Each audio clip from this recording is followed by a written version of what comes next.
Salam saudara pemirsa, selamat berjumpa kembali dengan kami dalam program Berita Pengharapan. Saudara pemirsa, ada satu hal yang sering kita lupakan, yaitu kehadiran Tuhan dalam kemuliaannya. Ini bukan hanya dalam konteks perjanjian lama, sekarang pun dapat terjadi setelah melihat misalnya pada waktu hari Pentakosta.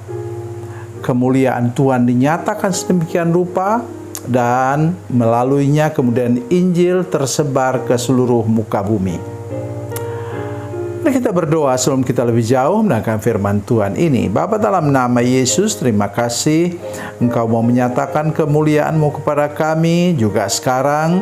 Ketika hamba menyampaikan firman Tuhan ini, jamah seluruh jemaat, pemirsa yang menyaksikan program ini, sehingga kami mengalami kemuliaan Tuhan, mujizat dan keajaiban daripada Tuhan.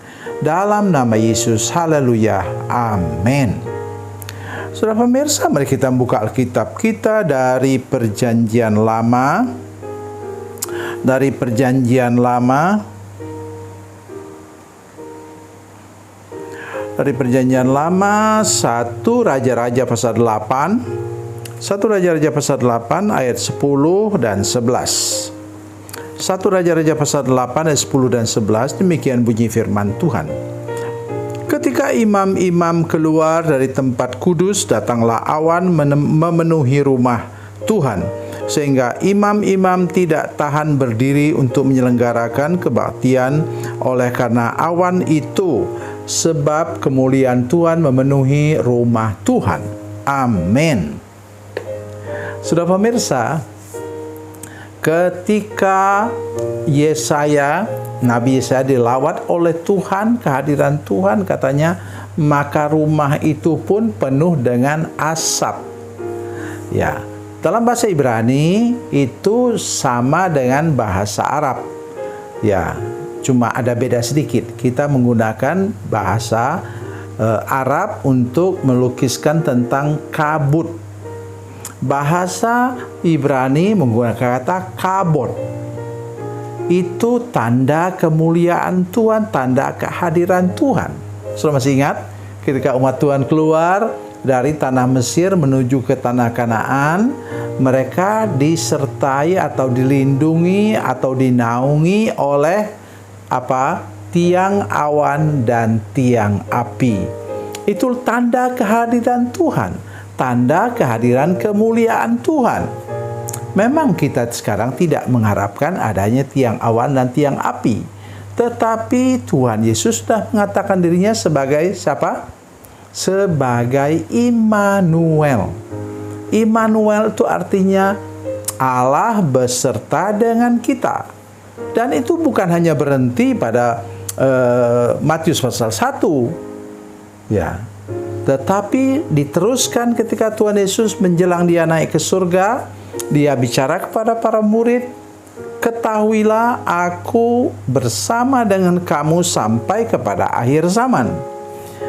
Oleh karena itu, saya mengharapkan hari ini kita sungguh-sungguh memperhatikan hal ini. Hal yang pertama, lihat, peristiwa ini terjadi ketika pentahbisan bait suci, rumah Allah. Jadi kalau kita, ini saya bicara tentang kita sekarang. Kalau kita meresmikan gereja, kita harusnya berharap bahwa pada waktu gereja itu diresmikan, dan bukan hanya itu, nanti dalam setiap kebaktian kehadiran Tuhan bisa dirasakan secara nyata oleh setiap orang. Jadi jangan kita hanya berharap waktu peresmiannya ada pejabat datang, ada dari Bimas Kristen datang atau apa seperti begitu. Bukan. Kita memang mengharapkannya, kita tidak bisa melepaskan diri dari tanggung jawab para pemimpin daerah. Kita harus menghormati mereka. Tetapi lebih daripada itu, mari kita mengharapkan awan dari Tuhan itu, kehadiran Allah, kehadiran kemuliaan Tuhan betul-betul dinyatakan. Dan semua orang bisa merasakannya. Ada waktunya, saudara sekalian, seorang hamba Tuhan, kalau dia menyampaikan firman Tuhan, Tuhan menyatakan diri sampai seperti bola-bola balon yang sebesar balon lah, sebesar bola, itu nyata di seluruh ruangan. Mengapa? Dia waktu peristiwa tahun 1906, 1908 itu di Almolonga di California, itu di Los Angeles, California, terjadi kegerakan rohani yang luar biasa. Sehingga 5 tahun Tuhan terus melawat mereka. Dan ini pemuda ini salah satu yang waktu itu masih kecil mengalami hal itu. Jadi kemanapun dia pergi, Tuhan menyatakan diri. Sampai ada bunyi angin kencang bertiup, sampai ada penampakan nyala api, dan seperti saya katakan tadi, bola api. Itu luar biasa, saudara sekalian. Luar biasa. Jadi sekarang pun sebenarnya kita bisa mengharapkan.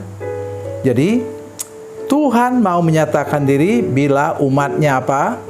Umatnya menyembah Dia, hormat dan takut akan Dia, dan hati mereka tulus, lurus, dan kudus di hadapan Tuhan.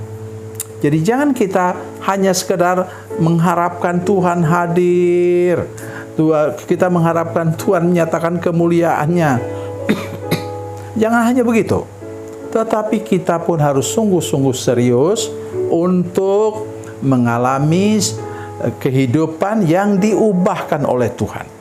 Oleh karena itu hari ini mari kita melihat di sini yang memang nyata-nyata mengalaminya para imam. Ya, tetapi juga semua orang yang hadir pada waktu pentabisan bait suci itu. Jadi sekarang kalau kita mau katakan sekarang, mulailah dari kalian hamba-hamba Tuhan, dari saya sendiri sebagai hamba Tuhan, mulai dari para majelis untuk betul-betul mengkhususkan diri untuk kita mengalami hal-hal luar biasa daripada Tuhan. Sayangnya kadang-kadang menjelang Natal, menjelang Paskah, kita justru sibuk dengan hal-hal yang bersifat duniawi. Saya bukan mengatakan kita tidak boleh masak kue yang enak, bukan. Tetapi maksudnya, apa kita mau berbagi waktu sedikit? Ya, saya sangat jarang mendengar orang menjelang Natal adakan doa puasa. Mereka bilang, wah ini gawat nih Pak Pendeta Samuel ini, mengajak kami doa puasa menjelang Natal. Seharusnya kita justru pada masa raya Natal kita rame-rame. Masak yang enak-enak. Bukan itu maksud saya. Tetapi kerinduan kita mencari Tuhan, takut akan Tuhan akan mendatangkan kemuliaan Tuhan yang hadir di tengah-tengah kita. Tuhan Yesus memberkati, Tuhan Yesus baik. Mari kita berdoa.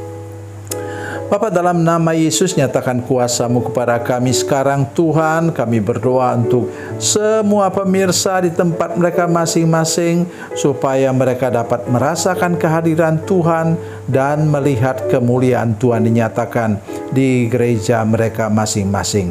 Terima kasih Tuhan, dalam nama Yesus, haleluya, amin.